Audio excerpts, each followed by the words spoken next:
Hello everyone.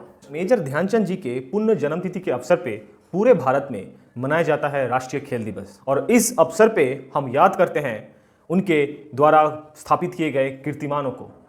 Bharat को उन्होंने किस तरह से हॉकी के क्षेत्र में पूरे विश्व में एक गौरव का स्थान प्राप्त कराया। उन्होंने 1928, 1932, 1936 इन तीनों ओलंपिक में गोल्ड मेडल देने में बहुत बड़ा योगदान दिया।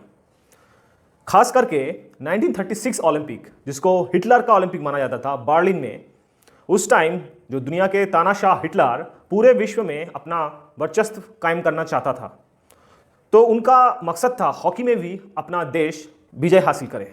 पर हमारे भारत के वीर सपूत मेजर ध्यानचंद जी ने कुछ और ही सोचा था।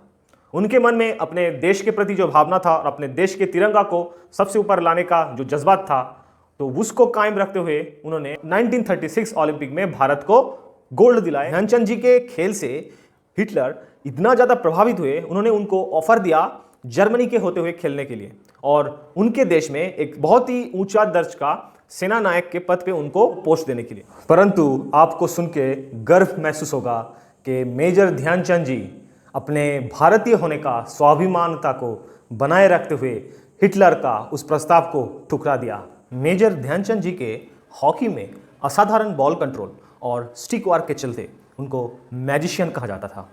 अगर हम उनके बचपन की बात करें, उनका जन्म 1905 29 अगस्त इलाहाबाद में हुआ। उनके पिताजी ब्रिटिश आर्मी में काम करते थे। उनके फैमिली में हॉकी पहले से ही खेला जाता था। उनके बड़े भाई रूप सिंह एक अच्छे हॉकी प्लेयर थे। उनके फैमिली के हॉकी के प्रति इस रुचि मेजर ध्यानचंद जी के भी खून में आ गया। उन्होंने भी हॉकी को पसंद किया। अगर हम उनकी एजुकेशन की बात करें, उन्होंने अपना पढ़ाई अलीगढ़ मुस्लिम यूनिवर्सिटी और विक्टोरिया कॉलेज ग्वालियर से पूरा किया। 17 साल की उम्र में उन्होंने ज्वाइन किया ब्रिटिश आर्मी में। फिर उनका चयन हुआ भारतीय हॉकी दल में और उसके बाद उन्होंने पीछे मुड़ के कभी नहीं देखा और हमारे भारत को मिला हॉकी के जादूगर मेजर ध्यानचंद। फिर हम थोड़ा इतिहास के पन्नों में थोड़ा आगे चले आए।